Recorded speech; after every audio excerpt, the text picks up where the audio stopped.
Hi, everyone. This is Rachel Gibbs from the elementary instruction team at Madison City Schools. This is a PD virtual version of our small group and differentiation strategies professional development that was offered from the central office. Um, and this particular PD is geared toward grades K through 2. And the majority of what we'll be talking about is going to be focused in math. However, if you're a reading teacher or if you teach a different subject area, you're more than welcome to still complete this PD. I think there are a lot of strategies and activities that can be taken and applied across the board. Okay, so I'm about to go ahead and get started. I'm going to be going through a lot, and for the sake of time, I'll probably be going through some of it kind of quickly. There are a lot of links that are included within this presentation, so you can get back to the presentation anytime to access any of the links or activities that you're interested in diving a little bit deeper into. And to do that, you can use the bit.ly link that you see in the top corner here or the QR code that's down below. Also, if there is a particular topic or a particular area within small group or differentiation that you are really wanting to hone in on within your instruction, please feel free to reach out to myself or to Mrs. Katie Witt, who is our newest math specialist here at Madison City Schools, to schedule a time for us to come and touch base with you and do some one-on-one planning. We're happy to do that.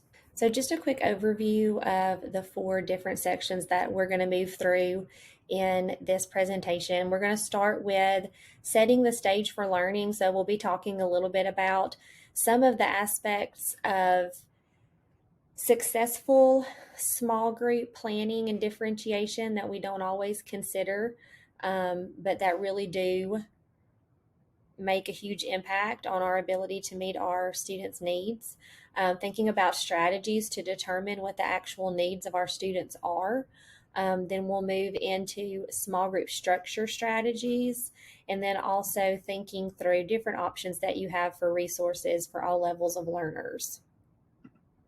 I wanted to start here since these are really the 8 big conceptual lenses that we want to make sure that we're thinking through with absolutely anything that we're doing with math with our students. So thinking about making sense of problems and persevering to solve them, helping our students understand that challenge is a good thing and helping them kind of work through that productive struggle, reasoning abstractly and quantitatively. So making sure we're thinking about what really makes sense and what we can do to help us see concepts that might be a little more abstract as we reason, constructing arguments, and then how to critique one another and think through our reasoning and discuss math concepts and math thinking with our peers, modeling with math, using appropriate tools and using those tools strategically, making sure that we're attending to precision and checking our work, looking for and making use of structures, making connections between different concepts that really are similar concepts or maybe the same thing in a different way,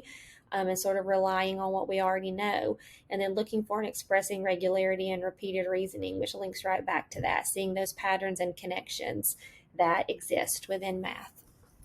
And like I mentioned before, there are links all throughout the presentation. So this one in the presentation you can click on. It's going to take you to a little bit more detailed explanation of the 8 mathematical practices. But these are included within our Alabama math standards as the overall expectations for how we want to prepare our students to think about math in a real world way, the way that they're going to need to use math when they go out into the world and seek out their actual career. So it is important that we include those, and it kind of helps us realize that a lot of times there are things that we can do with our students to help strengthen their mathematic ability that we might not always think of because they aren't framed exactly in the way that we see them maybe in a textbook or in a worksheet or in some of the online structures that we have built into our curriculum. Okay, so like I mentioned, we're going to start off with setting the stage for learning.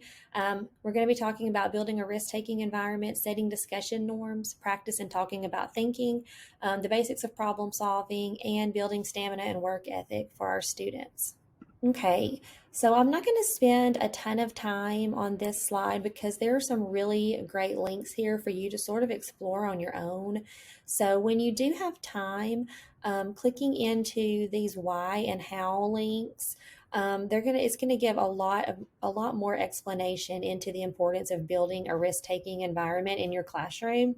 But basically, a quick summary. Just like in the beginning of the school year, we talk about the importance of setting behavior expectations before we can move forward with true instruction in an environment where our students can really learn.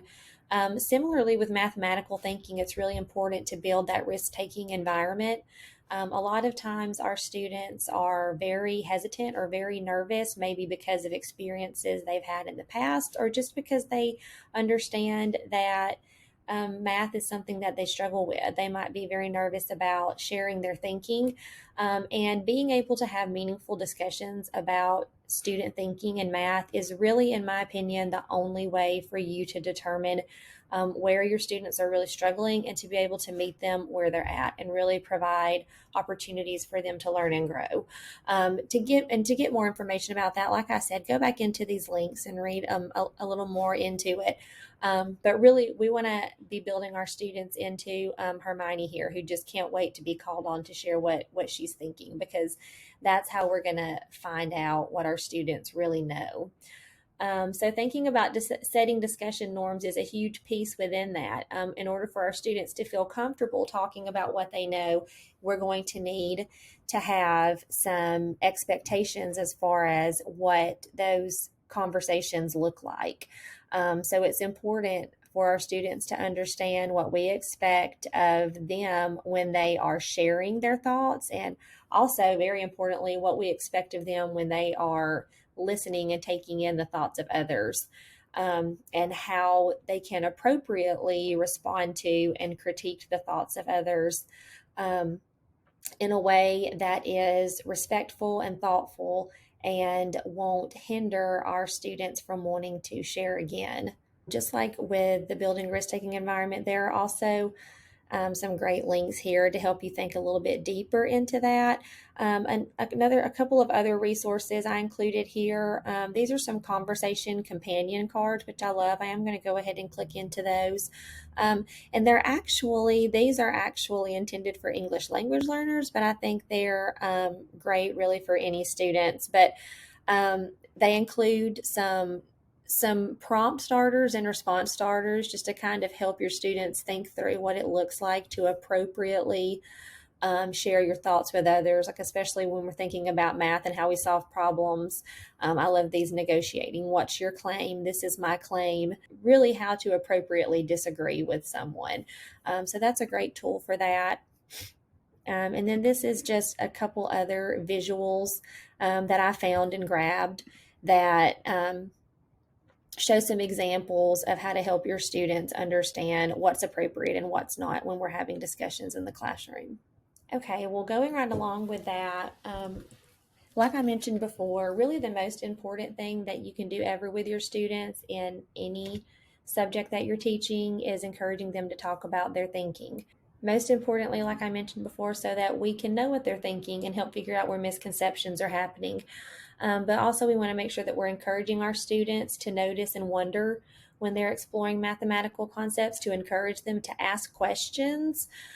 Teachers, of course, should be asking great questions of their students, but we also want to challenge our students to ask questions, and then to respectfully critique one another. And asking questions is a great way to do that when you don't agree with someone. Asking those people those questions, and then also asking yourself questions when you're stuck. To help you move forward, making sure that we're celebrating curiosity and creative ideas and strategies, and of course, the use of mental math and justification when working through problems, making sure that we're encouraging risk taking with our students and helping them grapple and struggle through problems. This can be a really tough one for all levels of students.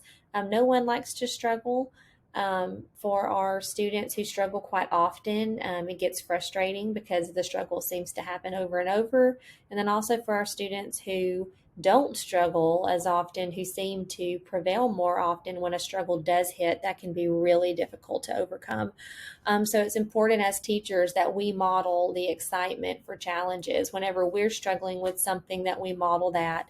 And how actually exciting it is when you hit something that's difficult that you're having to work through. It may not feel that way right in the moment, but if you can realize that a challenge means that your brain is growing, doesn't say something bad about you, it actually means that you're becoming smarter. Also, avoiding assumptions and helping our students celebrate new perspectives. Um, and then, of course, discussing numbers and concepts in lots of different settings and applications. One really fabulous way to help your students practice talking about their mathematical thinking is using number talks. This is especially powerful when we're thinking about building our fluency skills with numbers and operations and also moving into our place value thinking. What's really great about number talks is it creates that risk-free environment for students to simply talk about how they worked through a problem.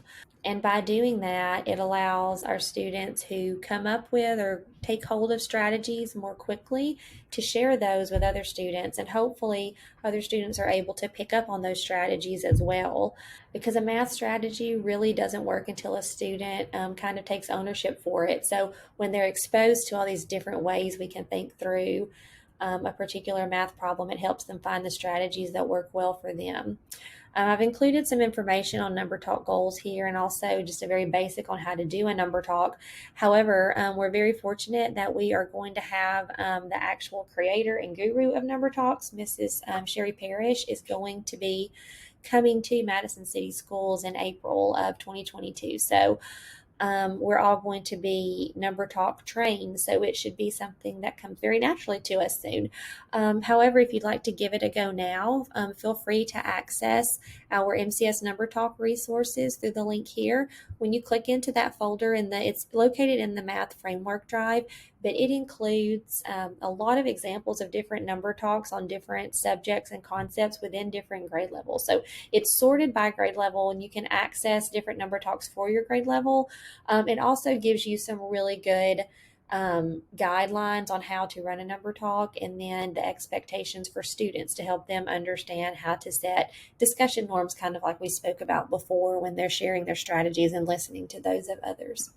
These are just a few other examples of what a number talk might look like in introducing different skills at different levels and grades.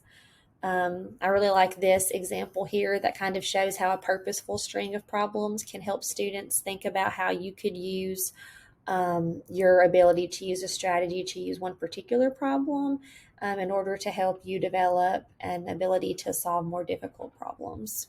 Another great way to get students thinking about different ways to solve problems and sharing their thinking process, and then for you to be able to see how they think through problems, is through the use of math journals. I think these are a great safe place for students to be able to work through their thinking. And then those are also very valuable to have when it does come time for you to meet with those students, because it gives you a conduit to talk through that mathematical thinking, because you can see how they have represented it in their own writing. And then also another example of kind of using some prompts combined with some number talk type strategies or math journaling to kind of move through the week and build upon a particular concept. So starting off with something that's interesting to our students and looking at how you could visualize that, and then thinking about how can you build off of that throughout the week. So thinking about putting it into different equations, different ways to show the number of students in our classroom, and then ultimately getting to an application piece like writing a word problem to go along with what they've worked on throughout the week. It gives you something to reference when you're working with those students in small groups. Another really important foundational piece for your students to understand are the very basics of problem solving, especially when we want to be able to have our students apply those skills that they've learned to an actual real world problem. This is a great video too that I like, that walks through what the steps of the problem solving process looks like, and gives some great strategies to help students stop and think in each different step of the process. And this YouTube channel is called Me Academy. This is a great video that comes from the channel, but they have lots of really good videos. They do a good job of, in a very simplistic way, talking through some very basic math concepts, and they also have some reading and other content area videos as well. Okay, so one thing that we hear over and over again from our teachers is that we're seeing our students lose a lot of their stamina for learning, which may kind of be a natural progression from our extended amount of time without a consistent sort of learning format, going back and forth from virtual to face, with different expectations in each setting. This is a great article that I found that lists several great strategies to help you think about how to build back that stamina for learning, thinking through that growth mindset rather than a fixed mindset, not settling for what seems good enough, but always pushing for what we can do to make it the best it possibly can be, and helping them understand that it's normal to struggle. Another great strategy for helping to keep your students super engaged and always excited about what they're learning is finding ways to incorporate technology into what you're doing. And of course, we don't want to just replace what we could do just as well in a traditional setting with technology, but there are lots of ways that we can use technology to help our students take what they're doing to the next level. Or we can use some of those ed tech tools that we already have, like iReady, which we'll talk about later, to help our students build upon a path that's appropriate for them. Or also, there are all kinds of creative product tools out there for our students who are picking up things very quickly to help them move on to maybe something a little more challenging, or take what they already know and apply it in a way that's a little bit bigger to show what they've learned in maybe a larger scale project. Okay, now that we talked a little bit about setting the stage for powerful learning, we're going to talk about some of those strategies that we can use to determine student need. And we're really going to be focusing in on using pre-assessment. So we'll talk about what pre-assessing looks like, and then I'm going to talk through three tools that you can use within the math classroom to help you with pre-assessing your students' needs. So we're going to look at big ideas, extra math, and iReady. So basically what it means to pre-assess your students, and a lot of you probably already know this, but pre-assessment basically means assessing your students before you've taught them anything, which is extremely powerful because it helps you know what they already know and don't really need your help with learning. Another really important piece of pre-assessment, however, though, is making sure that you're transparent with your students and that they understand what pre-assessment is as well. For different students, it can be very, very stressful when they're given something that they know looks like a test and they know that they don't know how to find the answer.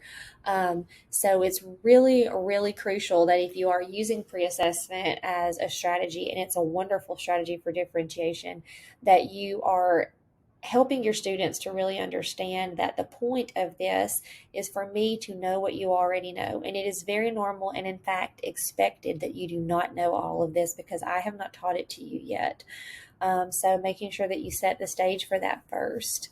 And then I kind of broke down just sort of what the levels of proficiency might look like for you when you're scoring a pre-assessment and deciding where you want to go with your instruction from there.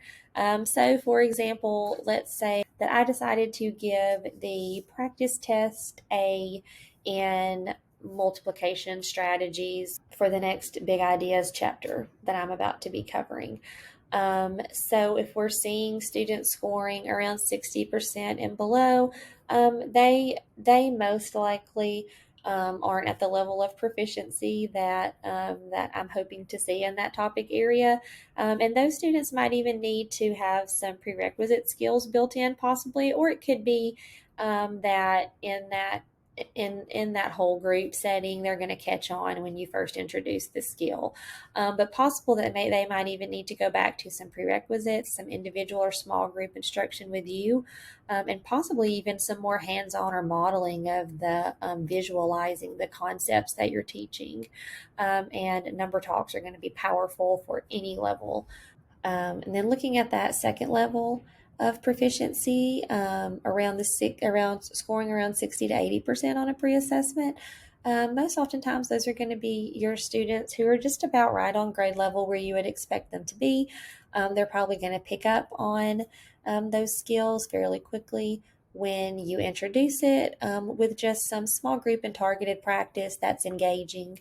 And then also possibly looking at some of that modeling and visualizing. And like I said, of course, number talks and engaging meaningful practice.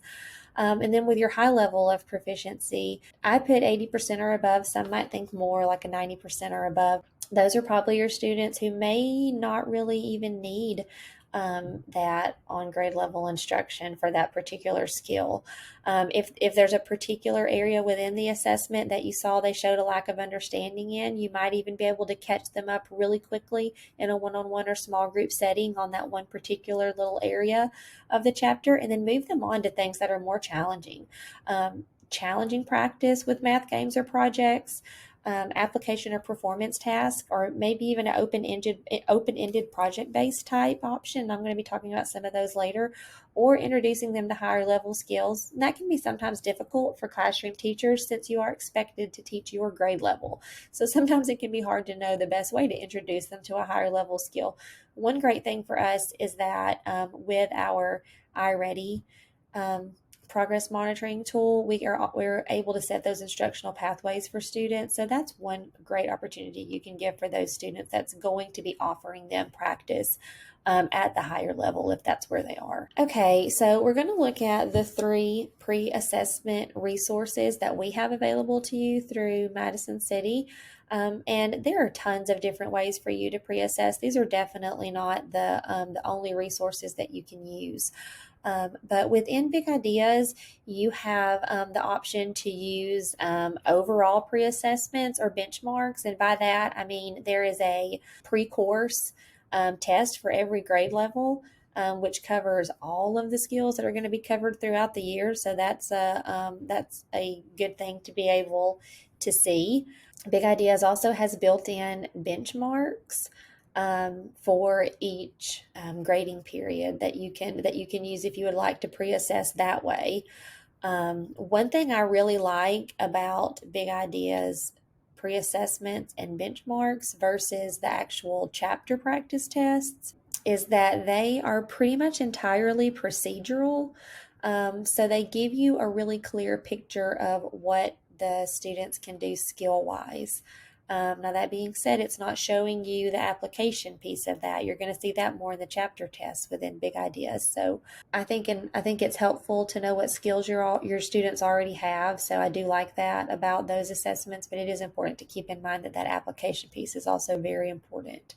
Big Ideas also offers a practice test, or I'm calling it test form A, for each chapter within the curriculum. And you might be using Form A as your actual test at the end of the chapter, and that's fine.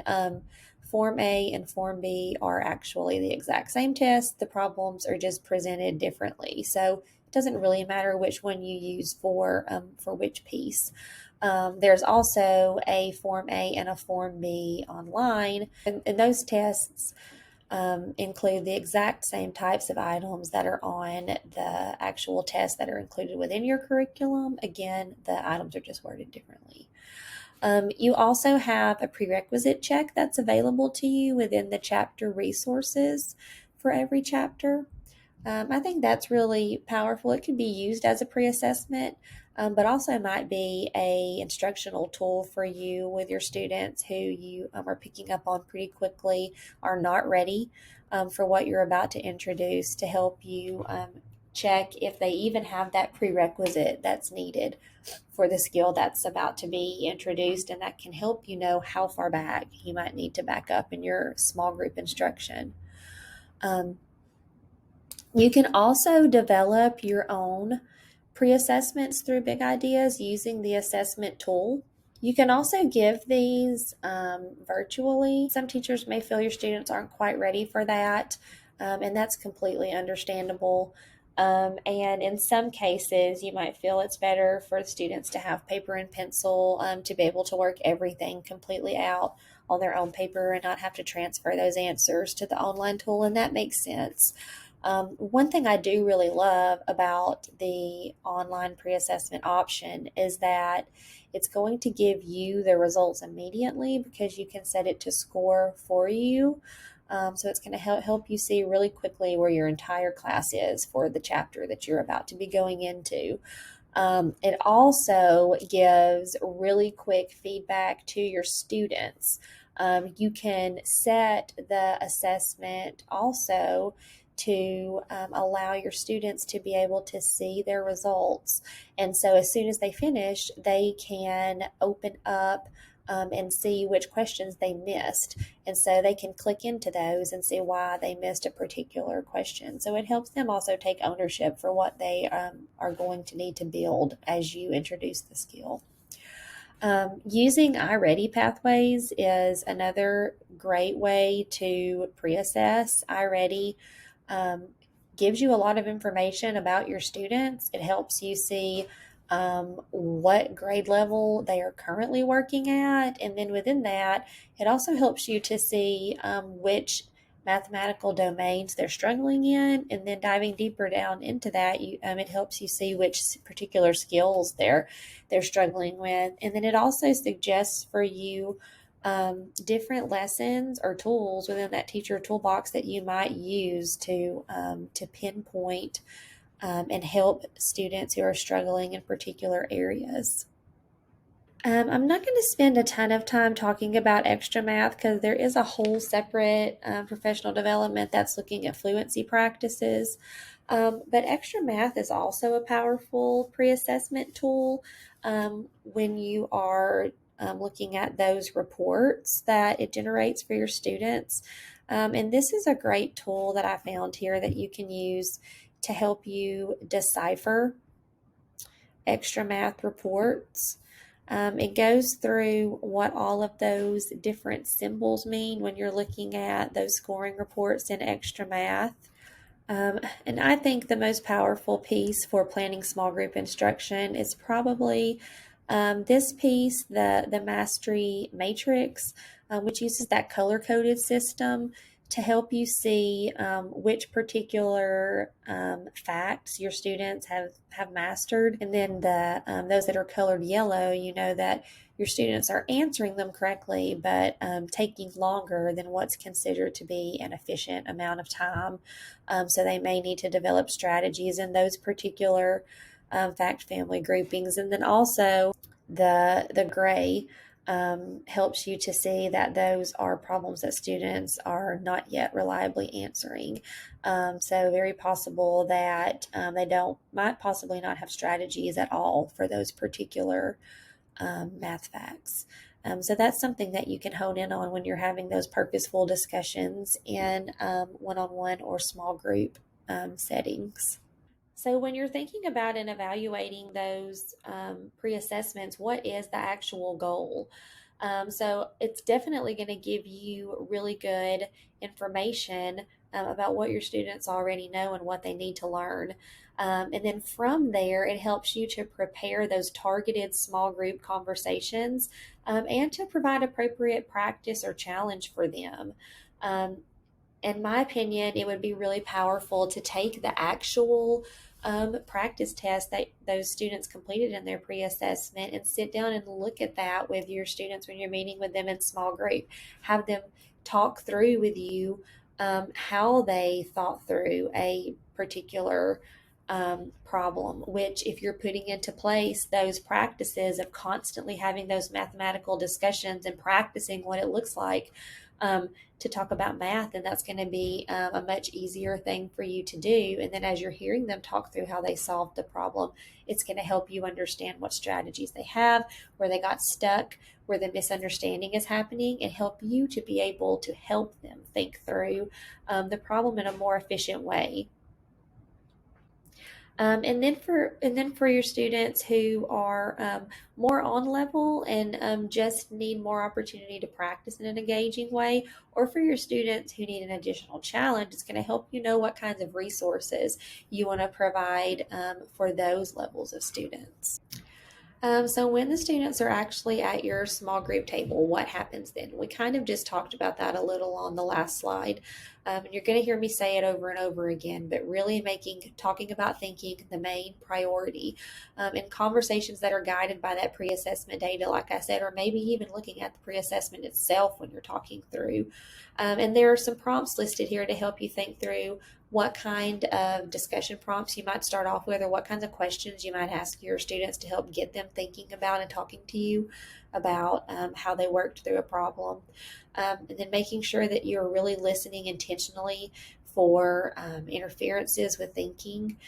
Or for a lack of strategies that might need to be built, or for just basic procedural needs. It may be that you need to back up because you're trying to work with a student with multiplication strategy, and that student hasn't mastered addition and subtraction yet. So we might need to back all the way up to a prerequisite skill and build that before we're really ready to dive deep into the skill that's coming up. Or for our little ones, it might be that we're still grappling with that transition between abstract and concrete numbers, and we're not sure that the figure five means five, so we're having to practice that prerequisite skill before we're ready to think about what 5 plus 2 looks like. And taking anecdotal notes constantly as you're having that discussion, so that you can constantly go back and reference what you saw in your discussion, so that as you go through the school year, you can kind of see how the progress is building as you continue to work with those students. And it's really important, I think, to always make sure that you are reflecting with your students at the end of a small group session or a one-on-one session, and focusing in on those achievements. Even if they still are struggling with that prerequisite skill that you're trying to build, but you noticed that they got frustrated less today, that is an accomplishment. They're learning to celebrate challenge rather than get frustrated. Focus in on that, and then setting goals together for the next session, and trying to really think about setting a goal for the next session that's a small step that's attainable. I like this example from iReady, and it's focused in on iReady instructional goals, but I think you could take something like this and adjust it for your own classroom needs as well. So I love it for thinking about your students' data and reflecting. Also, this piece over here, just for when we're having conversations with our students, what did you learn? What are you proud of? What do you need to improve on? And then while working on iReady lessons, or if you're using something like this just within your general classroom instruction, while I'm practicing this skill, I will. And then setting goals together and the action that will need to be taken to actually meet those goals. I think that's a very powerful piece because it gives both the teacher and the student ownership as you move forward and work towards reaching those goals. Okay, the next piece of our presentation is looking at small group structure strategies. I mean, you can have the very best small group instruction planned, but if you don't have a good structure in place to make sure that it's going to work well and that it's really what your students need, it can be difficult to be able to deliver that instruction in a meaningful way. So thinking about how will it look today? And like I mentioned before, there are lots of great links included within the slideshow, and especially in the next few sections. So be sure to come back and click through and really explore some of those. But I wanted to start off with this big question. This is something that we've talked a lot about with our math teachers this year. So really thinking creatively about what does my instruction need to look like today so that I can make small groups work the way that they need to. I think we're finding more and more that our gap between our students who really need us to back up because there are some major prerequisites that we need to go back and build with them, and our students who need an additional challenge. It's really growing. And because of that, I think we might need to start thinking a little more creatively about what our math instruction time looks like. And do we need to be spending less time in that whole group setting and more time in our small groups where students can really be working at their level and where you can devote time to your students more often and their individual needs? So, this is a rotation setup for a small group strategy that was shared with me by one of our teachers at Heritage Elementary. So, a big thanks to Miss Dean and the fourth grade team there. But I thought it made a lot of sense, and so wanted to share it with everyone else. And basically, it's just a very basic, math rotation, like we would see happening in just about any math classroom with our small groups. But what I think makes it really powerful is two different things. For one, they made the decision that for now, while they're seeing these big gaps with their students, one day of their math instruction is devoted to small groups. They do small groups for the entire day. And they also make that day Monday, and they focus the content of what's happening within each rotation, with the exception of the iReady math rotation and the Meet the Teacher rotation. They make the content very review focused. And I think that's really powerful for a couple of reasons. For one, it's going to give you that prerequisite check that your students grasped what you covered in the previous week's instruction before you move on to introducing new skills. But secondly, it's also going to guarantee for you that there are going to be less of those students coming to you with questions because they're not sure what to do, and less of those students who are over at a station just kind of staring at a piece of paper or scribbling or writing down something or trying to work through something that they have absolutely no idea how to work through because it was just introduced to them that day. So I think it's a really great idea. So it also allows, when those students do get to that station where they're meeting with the teacher, for you to have that opportunity to take that pre-assessment data to help work with those students who are going to need to build prerequisite skills moving into the next chapter, or for you to have the time to investigate and kind of complete your own individual pre-assessment with those students to figure out where they are. It's going to help you to, in that time, be able to start to prepare those students who are going to need a little extra attention as you move into the new instruction. It's also going to help you to know and provide engaging practice for your students who are going to be on pace. And then another huge plus, it's going to help you to know who your students are who have already grasped this, and to go ahead and start offering them some additional challenge. Of course, there are lots of different options for how you set up your small groups. You can do stations or rotations, like we just spoke about. You might be planning to do student choice activities, and I will show some different resources you can use for setting those up in a moment. Another way you can work small groups, and I really love this idea, is having all students working on sort of more of an open-ended activity or project. And by that, I mean an activity where they are taking the skills that they're learning and applying them in more of a kind of realistic application fashion, in order to solve a problem or in order to come up with something creatively on their own. And I'll show you an example of a resource that's great for that too here in a minute. But that opens up the opportunity to do small group conferencing. So you might have several groups that you've separated in whatever fashion you determine makes sense, that are working through a project that's applying their skills. But then you can call those small groups to you for that small group conferencing and work with them individually in that way. Another option is to have different or leveled activities for the different groups, and that can be a little bit more challenging, but not completely impossible to do.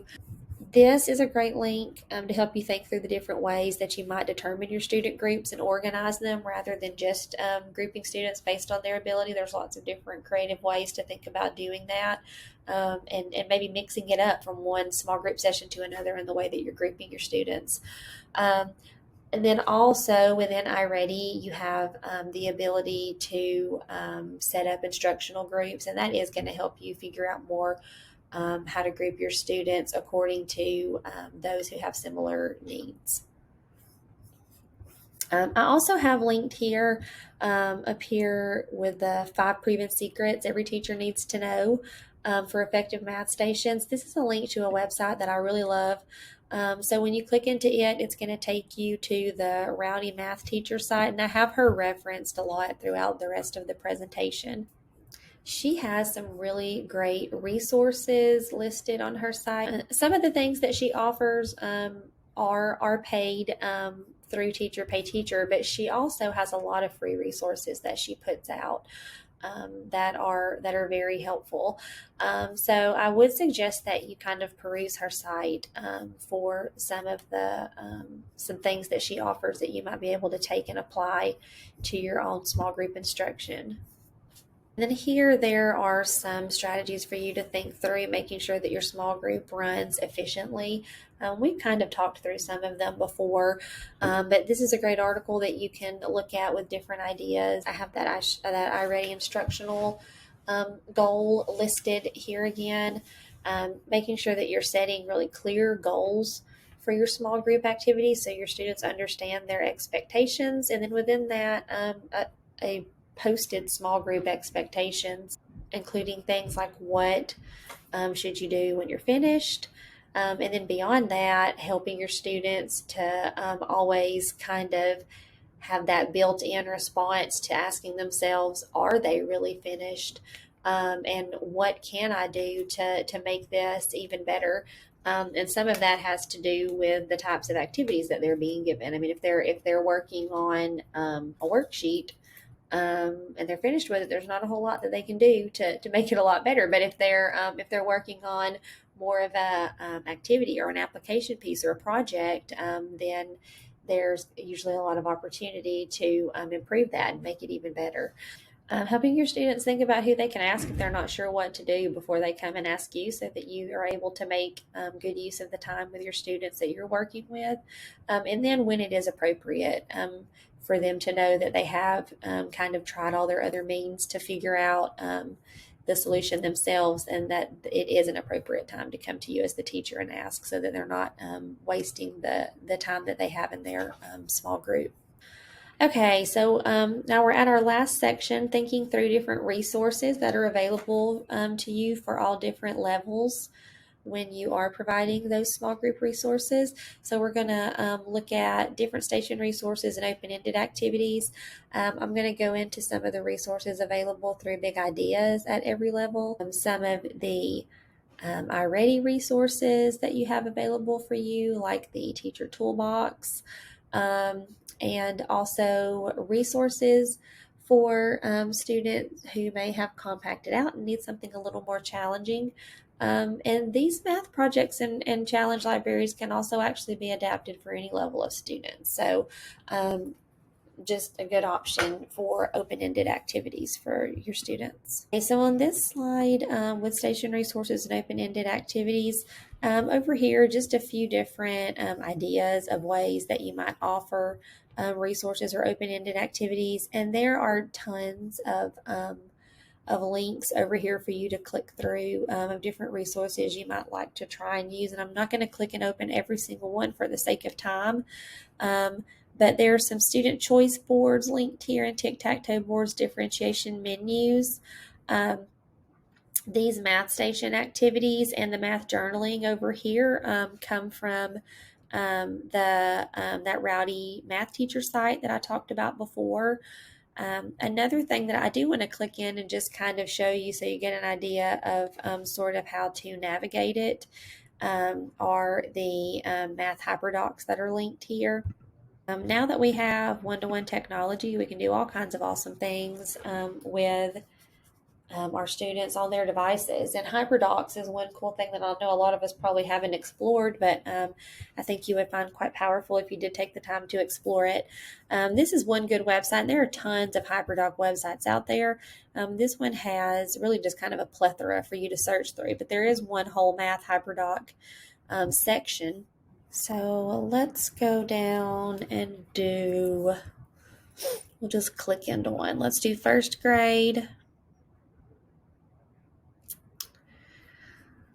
And then this particular one is letting you kind of choose a hyperdoc within the hyperdoc.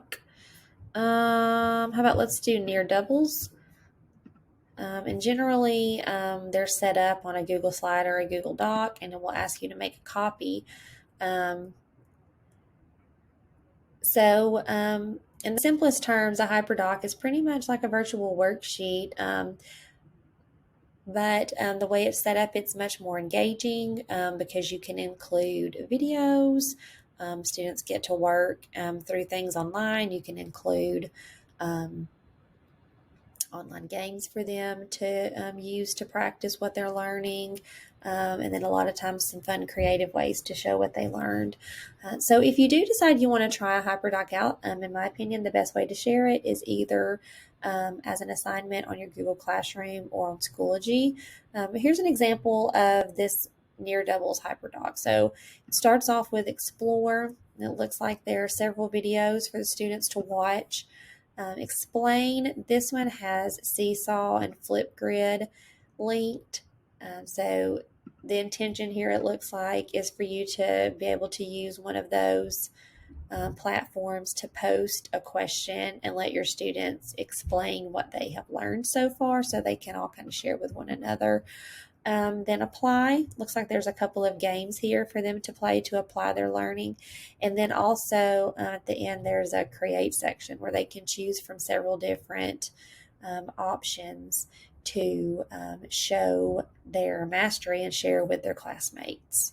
I know for some of our students, it's all about the level of readiness to be able to do something like that. And sometimes those types of tech activities might seem a little bit daunting. But when you do feel ready, I encourage you to try out some of those things because it's really amazing the amount of engagement that adding technology adds into your students' learning, in addition to a ton of other benefits. Another thing that's linked here, and you'll see this again later, are projects by standards. So Madison City Schools has purchased K through 2 and 3 through 5 math projects through K-5 Math Resources. And these are really great. They are aligned to our standards. So as you go through, you can see which standard the project goes with. And each one is a very clearly laid out project that will allow the student to apply the skills that they've learned to a very real world sort of setting. Another idea when you're doing small groups and stations is incorporating self-checking activities. These are just a couple that I linked that I've seen success with in the past. Versatiles allow students to complete the problem and then flip the tiles over to check if they answered the questions correctly. And then math mosaics are provided with different skills, and students can work through the problems. And then there are different ways of checking if you answered the questions correctly by the visual or picture that you create through your answers. And those two resources are paid resources, so you would need to use your state funds if you're interested in purchasing something like that. However, quite often our gifted teachers in the school keep a differentiated resource library within their classroom, where they keep resources like these and may even have these exact resources, as well as lots of others that they can check out to you. While our gifted teachers are geared towards assisting you with challenging your students who are high achieving, some of the resources that they check out are also very appropriate for students at all levels. So if you're interested in trying some of those, I encourage you to touch base with the gifted specialist at your school. Okay, within Big Ideas, there are also several different resources that you can use to help you provide instruction for your students at different levels of need. So I kind of have them organized in that way. So I'm going to go through and show you where you can find these different resources in just a second, Big Ideas. But just so you know what I'm going to be what we're going to be looking at to help with those students who are kind of our strugglers and are going to need to sort of build those prerequisites or reteach. Those are provided in your resources by chapter. There are also resources for all three levels of our students included in the differentiating the lesson resource and within the skills trainer for our students that are kind of on target. You might find it helpful to use some of the extra practice or enrichment and extension resources with those, as well as the game library or online activity library.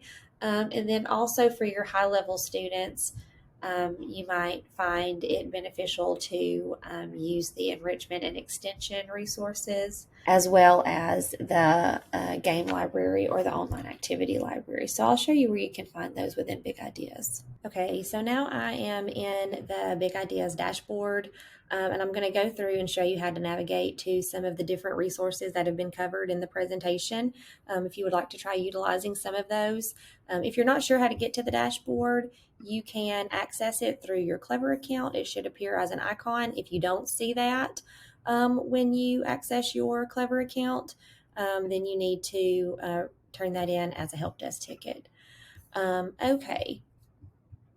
So once you are within the dashboard, it should look just like this for you. But if you are having that issue where you're having a box pop up for you that says you don't have a book assigned to your classes, then that's easy to fix. You can go into the class management here, or you can also access it through the menu option up here. When you click into class management, it looks a little different for me because I don't have any actual classes.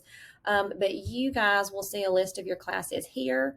You'll be able to select your class. And then once you have your math class selected or multiple math classes, if you teach multiple, then you'll see an option up around this area to click the book for that class and assign the correct grade level for them. If you have any issues doing that, also just reach out to me. Okay, so now I'm going to go back to the dashboard. And those of you who have explored this dashboard probably realize that there is a lot on here. And a lot of the things I'm going to be talked about can be accessed in several different ways. I'm just going to show you one way to get to all of them. But there are probably tons of different ways to access the different resources I'm talking about. Okay, so I'm going to go ahead and close the webcam so you can see a little better.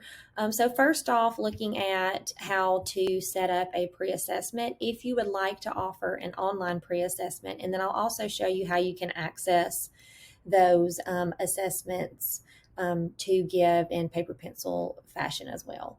But if you would like to do it virtually, when you're over here in this section, you can click into the activity library, and that is going to allow you to share a assessment that was built entirely by Big Ideas. We'll talk a little bit later about if you're wanting to create something of your own. But going into the activity library looks like this. When you go in, you're going to see kind of just probably what looks like a bunch of random stuff over here, but you can use the filter section over here to get to exactly what you're looking for. Okay, so if I click through, probably not a really big deal who you choose as owner, but since we are wanting to offer a Big Ideas assessment, I'm going to click Big Ideas, type, I'm looking for assessment, and you can use the minimize button to close those back up as you go through. We're in the correct program already, Alabama 2022. I'm in the correct book. I'm just going to work within third grade for this video. And let's say that it's the beginning of the school year. So I'm going to choose chapter 1, multiplication and division. Now, since I'm looking at chapter 1, I actually have two options that I could use for pre-assessment here, depending on what I'm wanting to assess. I have a pre-course test. This test is going to look at all of the skills that we're going to be introducing to students throughout the third grade year. So if you want like a big overall picture of what your students already know as far as their third grade standards, that's a great way to go. Or you have a practice test here, and that is going to be pretty much a copy of the chapter test that they would be taking at the end of chapter 1, just set up with different item wording. So it kind of depends on what you're looking for. Are you wanting to find out what your students know for the entire school year, or are you wanting to just see what they already know within that first chapter that focuses on multiplication and division? So let's say for now, I'm just wanting to pre-assess chapter 1. So once you click that, very easy to assign. You're going to click assign here. And then you have all your options that you can set up here when you're assigning that practice test. You can, especially for our little ones, this might be helpful to let them know when they click into their big ideas, they need to click on the rubber ducky and take that test so that they kind of have something to look for. Date and time, if you want to have a start date and start time when they can actually access the test, I think that makes a lot of sense if you don't want them taking it ahead of time.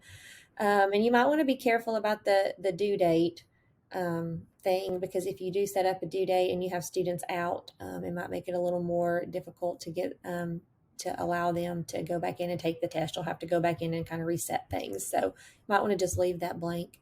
Down here you have your submission options. You can choose to release for review on submission, or you can change it to release for review by teacher.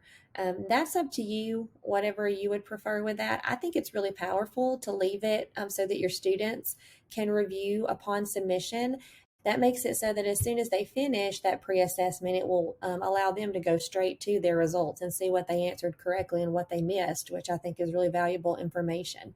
Now, if you were using this for an actual chapter test, you may want to hold off and release it for review by teacher after you've had an opportunity to look over their results and maybe even plan to conference or meet with them to discuss that together. And we also have to permit, you can permit late submissions. So if you did set a due date, if you have this clicked, those students can still submit. It will just show up as having been submitted late. And then different tools you can allow for the students to have. And if you want the questions to be randomized, or if you want the answer options to be scrambled. You can also add a message that will appear for your students before beginning the test if you would like to. And then you're going to be able to just click assign, and that will assign to your class to take whenever you have the start date set up. You can also see the prerequisite skill practice is here as well that we spoke about if you do want to just find out if they have the prerequisites mastered before starting a new chapter. Once you're ready to take a look at your students' results, your assignments are going to show up here. You'll be able to click into those assignments and then go into a detailed report for your class as a whole, or you can dive individually into each individual student. Okay, so that's how you access the online version of those assignments. If you would prefer to create an assignment for yourself, you can also do that. You would just do create new assessment. You can use the filters similarly to what I just showed if you want to pull up the pre-course test, or maybe make some kind of combination of the pre-course and chapter test. You can select particular items that you would like to add to your pre-assessment.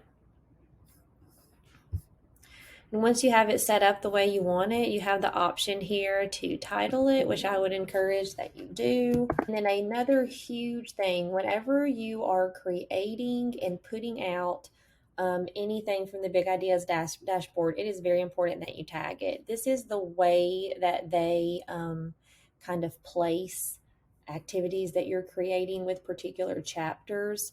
So if you don't tag it, it's just going to go somewhere random amongst the thousands of activities they have out for you to choose from. So it's going to be really hard to navigate back to it. So make sure you click into tags, and then go in and assign it to the correct book. And then I would connect it to the chapter that makes sense. Since this one is a pre-assessment at the beginning of the school year, I'm going to connect it to chapter 1 and then save. So since I did that, now when I go back in to access, since it's the most recent that I've made, it is showing up right here. But by the time I'm looking for this next school year, that won't be the case. But when I click into chapter 1 now, it's going to be associated with chapter 1. So it will always pop up there for you.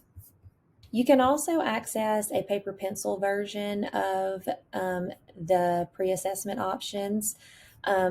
I think going into resources is probably the quickest way to access, but they're also down here at the bottom. When you click into any chapter, you can go into the assessment book, and that's going to offer you the test A and test B for any chapter. So you can get to that there. But resources is going to allow you to really get to any of those assessments that you're wanting to use. So when you select resources, I'm in grade 3. I'm going to go into chapter 1. And when I click the assessment book for chapter 1, it's going to show me here a PDF or a Word version of that chapter 1 assessment, both the test A, which could be used as the pre-assess, and the test B that could be used for summative. And I didn't even realize until recently when a teacher told me about it that there is a Word version also. So that's pretty nice if there are little small things that you want to change, or if you want to add in some kind of visual or a box or something to help your students understand what's expected of them in certain pieces of the assessment. You can customize that yourself in the Word version. To get to those overall pre-assessments and benchmark tests, I would go into all chapters, and then from there I would browse by resource. Once you click Browse by Resource and then open up Assessment Resources, you have this option here to select Book Resources, and that is going to allow you to access that pre-course test, which I was looking at earlier, the prerequisite skills, or also a benchmark 1, 2, and 3 that could be used at the beginning of first, second, or third 9 weeks to kind of pre-assess what they already know for those particular time frames. And again, they're also offered in PDF or Word form. As far as the resources within the chapter that are available for you to use when you are meeting with students in your small groups, those can also be accessed either through the resources option here or down at the bottom. I think some of those are a little easier to access down at the bottom, but either way is fine. So let's say again, I'm in chapter 1. If you go into resources by chapter, that's where you're going to find a lot of those suggestions that were made for offering some additional support or opportunities for your students at different levels. There's kind of an overall of everything that's going to be available within the chapter resources. There's a daily skills practice and vocab practice. We talked about the prerequisite skills practice. That's here in the chapter resources. There's also some extra practice if you think that's going to be beneficial for your students who are kind of on target. But keep in mind too that we want to make sure we're offering some engaging practice activities for those students and not just worksheets. I like this reteach opportunity that is provided within each lesson for students who are going to need to possibly work with you to kind of reteach and rebuild some of those foundational skills that go into what was covered in the lesson. The enrichment and extension activities are also an option for your students who are on target or who need a bit of an additional challenge. I also mentioned the differentiating the lesson activities that are included. There are some good ones within this resource. So when you click on that differentiated lessons, it's going to give you an overview of the different differentiated lessons that they offer within each lesson within that chapter. They're kind of different from lesson to lesson. So you'll have to kind of read to find out who the target is. And the very first sentence tells you that this lesson is designed for advanced learners. This lesson is designed for all levels of learners. Provide support for students to perform repeated addition with efficiency, support for students who would benefit from more examples. In here, designed for students who may struggle determining the size needed to make equal groups. So it's a good thing to glance into as you're working through the lesson and see if there is a resource here that fits your need for your particular student. I also referenced the skills trainer and the game library. Those can be accessed up here by clicking on that menu, the 3 lines we talked about before.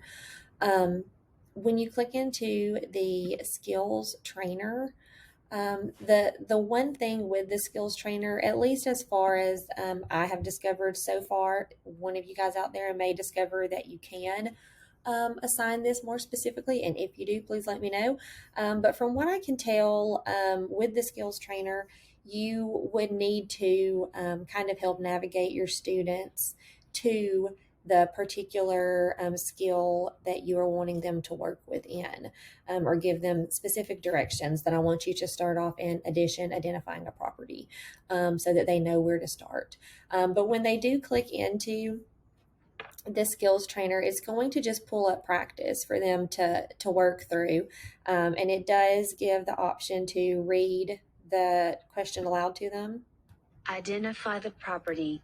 7 plus 12 is equal to 12 plus 7. Okay.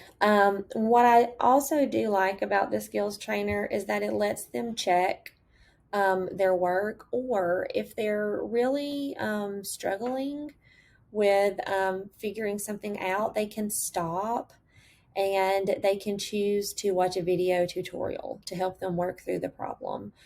So I think that's a pretty powerful tool to have built in there. We also talked about the game library. It can be accessed for students to play online here.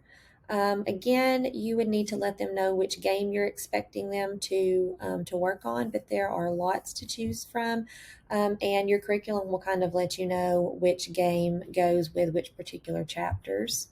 You can also choose to have them work on the game interactively, or if you would like to be able to print the game for your students to use, you can click that PDF option, and they provide English or Spanish versions of the game for students to work through paper pencil. Of course, you can also set up activities like we referenced before, using the online activity library or creating your own, just like we talked about with assessments, just remembering to add that tag so you will make sure that it's placed in the correct location. I'm inside iReady now. I also wanted to show a few of those resources that I mentioned previously, just so you can kind of see how it looks to navigate to some of those inside the iReady platform. So right now I have an example diagnostic report pulled up for math for a second grade student. One interesting thing that iReady includes for you in a student report is a look at typical growth versus stretch growth. So that kind of helps you to see how much of a gain your student would need to make in order to make the typical amount of growth that a student at their grade level placement would make. But then also with stretch growth, if you're able to achieve that for the student, then that's going to get them to a place where they can actually potentially catch up and become proficient. So it kind of helps you see what that path would look like. Also, obviously, you can see in the report what grade level placement the student is falling at within particular domains. And then the little blue arrows that you see next to that grade level placement is going to take you to some suggested resources and some differentiated lessons that you might try with that particular student for their level of readiness. All of those resources that are offered for each particular student can also be found here by navigating to the teacher toolbox. Something else that we talked about was the ability to use iReady's instructional groupings to form your small groups if you would like, so you can see how to do that here. And then one last thing that I will show are the games that are available within iReady, and you can navigate to those here. Okay, and our final group that we're going to talk about are those students that really need an additional challenge. And I think sometimes we tend to overlook this group of students. It's very natural to want to focus on our strugglers who really, really need our help. And those students do need your help, but it's important that we are providing for all of our students and what they need. And in Madison City, especially, we tend to have a lot of these students who are very high achieving and need an additional challenge. And it's actually very apparent in our data when you break it down that we see the least amount of growth, unfortunately, with our students who are our highest achievers. So the number one best strategy to use with those students is compacting. And if you do begin that practice of pre-assessing with your students, that's going to be the first big step to help you be able to do that. Once you kind of set that cutoff, and sometimes that needs to be determined between you and parents what they feel comfortable with, whether 80% is good enough, or 80% and then catching up on something small that we need to master and moving up to 90%, or if you want to set that compacting cutoff for 90% and above for your students who don't need to participate in the basic whole group direct instruction. Um, and then those students can move on to a different, more challenging project, either working on higher level skills or working within a project or application that is taking what they already know and applying it in a more broad and more deep way so that they understand how those skills are actually used in a real world way. This link will take you to some compacting resources that can help you just kind of go through the process of documenting that you are compacting a student and how you're going to still meet those students' needs. That's a good thing to have if they're going to be doing something totally different than everyone else in the classroom, and to help you keep those students accountable for what they're doing. I linked those math projects here again that we talked about earlier. I think that's a great option for your students who are going to be compacting out to take those skills and apply them in meaningful ways. This is another resource for you. It's a website that I found that I really liked. It's set up in a very simplistic way, but basically it's just giving you ideas for creative ways that students can show their learning. So allowing your students to then take those skills that they have already mastered and present that to you in a way that's a little more creative, and letting them incorporate some other skills that are going to be beneficial to them moving forward, maybe some tech skills, some of those big 4Cs like incorporating communication, creativity, collaboration, and critical thinking. Lots of these different creative options are online, virtual options, but some of them are not. So, just some ideas for you, or maybe you might even let your students peruse and choose how they'd like to demonstrate their learning to you sometimes.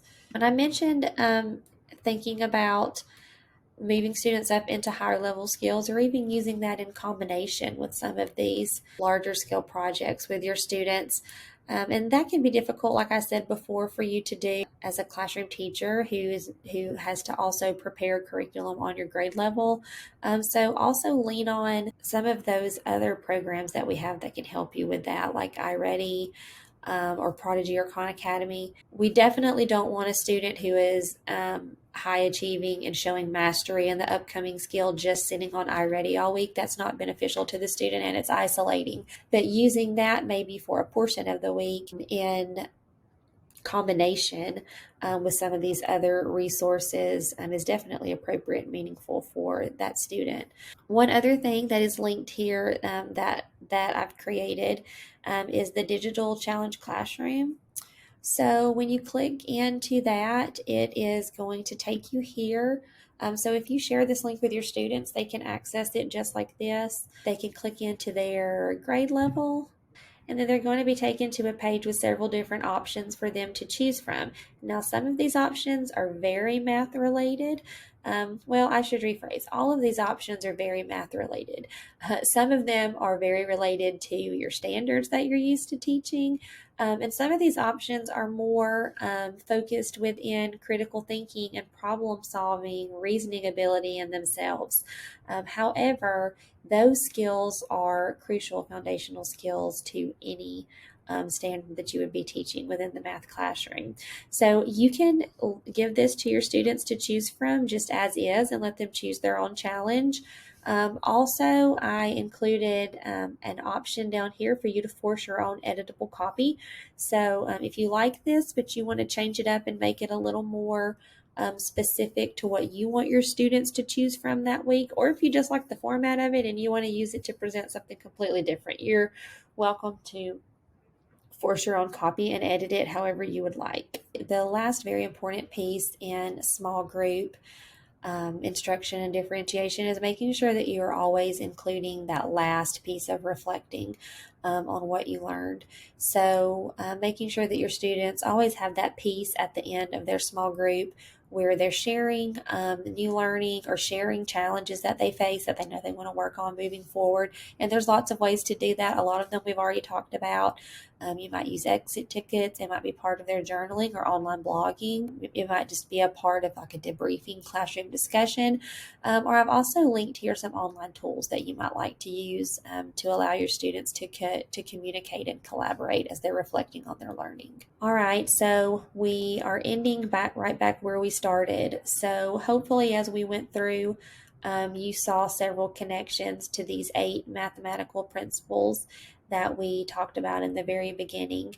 Like I mentioned before, it's important that we're thinking real world when we are teaching math to our students so that they understand why this is something that they need to understand, not just inside our walls, but also when they move outside of our walls in the future. Please do not hesitate to reach out to myself. My email starts off with R.E. Gibbs and all of the other Madison City follow up, or also to Miss Katie Witt. Either one of us would be very happy to help you out. If there's anything in particular that we talked about in the presentation that you would like to have a little more conversation about, or if you'd like to plan some things together, we are happy to do that with you. So let us know. Thank you for participating in the PD, and thank you so much for all that you do for our students on a day-to-day basis. I encourage you to take some risks, challenge yourself, and try some new things. And let us know when you try out those new strategies, because we love to hear what you guys are doing in the classroom, or come out and visit and see it in action. Bye, guys.